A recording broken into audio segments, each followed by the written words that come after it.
Live from downtown Detroit, home of WDIV and Click on Detroit, Local 4 News at 11 starts now.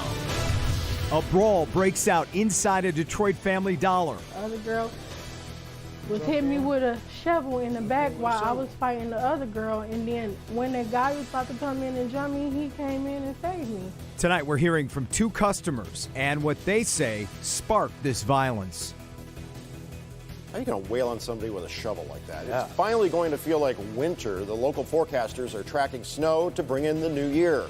Temperatures set to drop below freezing overnight, with snow creating for a slippery morning commute for those working on New Year's Eve day. Andrew's in for Ben, keeping an eye on all of it tonight. And Andrew, you're talking a couple of inches for some folks out there. Well, you both said it best. It certainly does feel like winter, and it will now look like winter because we have the leading edge of some of the snowfall now arriving here in Detroit and southeast Michigan. We've already seen a few flakes flying over the past couple of hours. It's just a taste of what's on the way overnight and by morning. Some light snow here in western Oakland County, including right around the Novi and Wixom area, trailing into portions of Livingston County. Same thing here in Washtenaw County on the western edge of Ann Arbor. Same thing in Chelsea and Manchester, making roads a little bit slick, but we're not seeing any sort of accumulation yet. That is until this wider area of snow you can see circulating to our west moves closer. All that's around an area of low pressure, but this is pretty much going to hold together and give us more widespread snow as we go into the overnight hours, especially around 3 a.m. and afterward toward dawn when we wake up on our Tuesday. And yes, snow totals could easily be up to an inch right here in the city of Detroit, generally an inch or less south of 8 Mile. North of 8 Mile, you're talking about between 1 to 2 inches or slightly more. That's mainly by the end of tomorrow morning. We haven't seen any accumulating snow in a while, not since Veterans Day, so this is something to get used to once again. Even though there are no watches, no warnings, no advisories, still take extra precautions tomorrow morning when you wake up when it's snowy and slushy. More on these snow totals once again and your 7-day forecast into the new year coming up. Thank you, Andrew. As the snow moves closer to Metro Detroit, wake up with Local 4 News today. Get weather and traffic updates on the 4s beginning at 4:30 a.m. Meantime, tonight along the Lake St. Clair shoreline, some homes are underwater. The lake level is, get this, about 30 inches higher than average right now. So today's winds and flooding, entire streets underwater, surrounding homes. The good news, most families we talked with say they were expecting it and they were prepared. New at 11, we now know what led up to that crazy brawl caught on video at the Family Dollar on Detroit's west side. Tonight, the two people getting pummeled by a shovel in this video here tell our Mara McDonald what happened just moments before the fists started flying. She's live at DPD's 10th precinct where this couple filed their police report. Hey, Mara. Hi, Jace. Yeah, they did. After the big brawl and after everybody got beaten up, they came over here to the police department, filed their police report here. As far as what caused this whole mess, would you believe an argument over an Atari gaming system?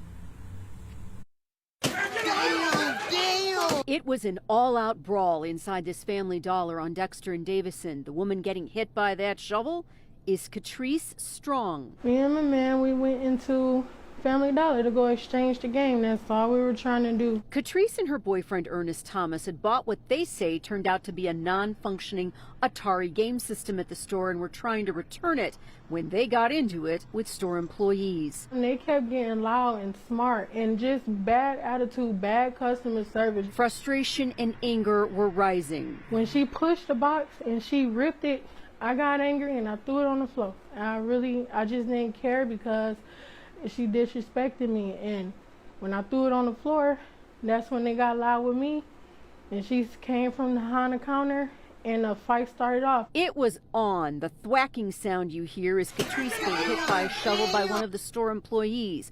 Ernest ran to help, then other employees came in, fists flying. They tried to jump on us some more and lock us in the Family Dollar, but I grabbed my girl, and I pushed her out of there, and I rushed her out of there. And we rushed and came home and called the police because they were trying to lock us in there and lie on us and make it seem like we were wrong.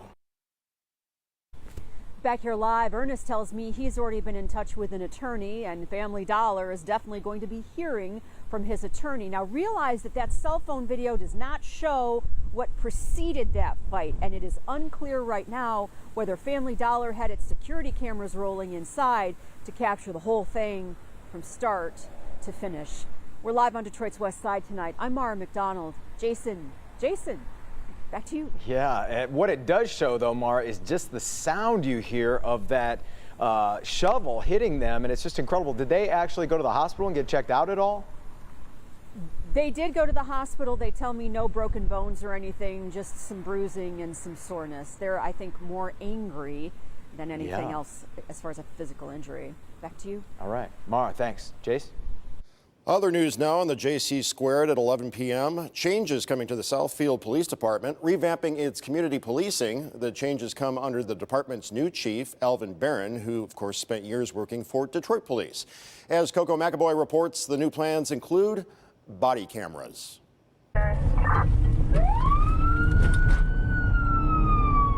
On a typical night, Officer Jordan Woodside never knows what situation he may encounter.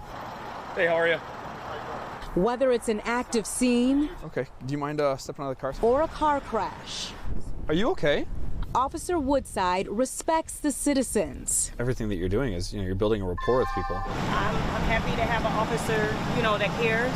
He's an officer for the Southfield Police Department, a force that's now under new leadership with Chief Alvin Barron. This police department will continue to be a community-focused policing department. In just 5 months, Chief Barron launched several initiatives surrounding traffic enforcement, opioid addiction, and mentoring the youth.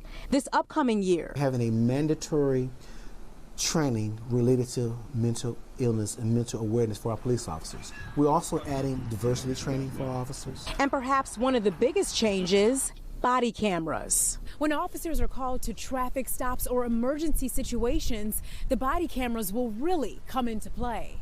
Showing that we acted appropriately, or if we acted inappropriately, how we can do better. Each patrol car is equipped with dash cams. The body cameras will be an extra tool. There's a lot of times when things kind of go haywire, you forget necessarily what exactly happened, and it'll be good to kind of have that resource. Chief Barron believes the departmental changes will benefit both the community and officers.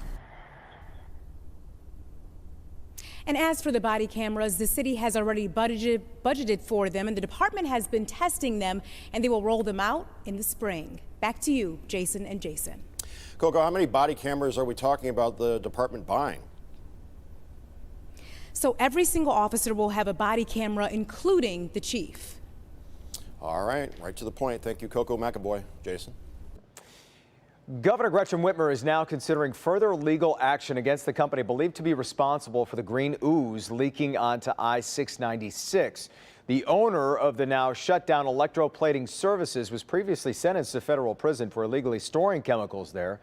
Now he could face possible charges from a state investigation. It comes as crews are planning to take soil samples to learn more about the green ooze. Meantime, tonight Warren Mayor Jim Fouts announced city inspectors checked all drains in Warren and found no pollution from that spill. An Oak Park man is accused of murdering his own grandmother. 22-year-old Robert Bowles is charged with first-degree murder for allegedly shooting his 74-year-old grandmother on Friday. Bowles is also charged with assault with intent to murder for shooting his father multiple times. Bowles' father remains in the ICU in critical condition. Dashcam video out of Monroe County shows a suspected drunk driver nearly hitting an officer. The officer is making a traffic stop on Telegraph when that driver came barreling right at him full speed. Take a listen. Move. You guys okay? Stop! Stop right there!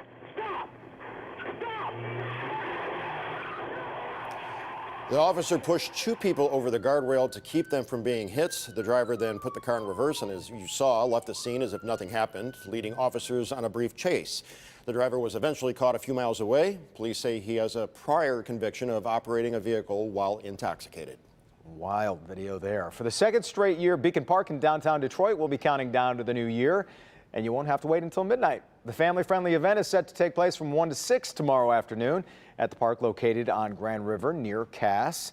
The free event will include a countdown to a balloon drop, a red carpet, as well as food trucks. Should be fun. Still to come on a Monday night, a close call for two men walking down the street. What caused this tree to come crashing down right there?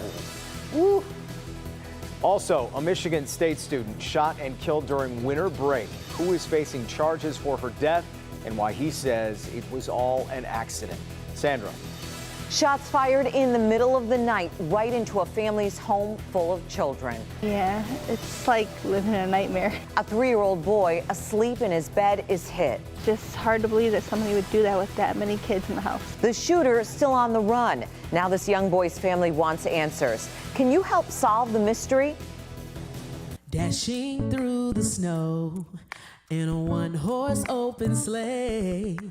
Over the fields we go, laughing all the way. Jingle bells, jingle all the way. Oh, what fun it is to ride in a one-horse open sleigh.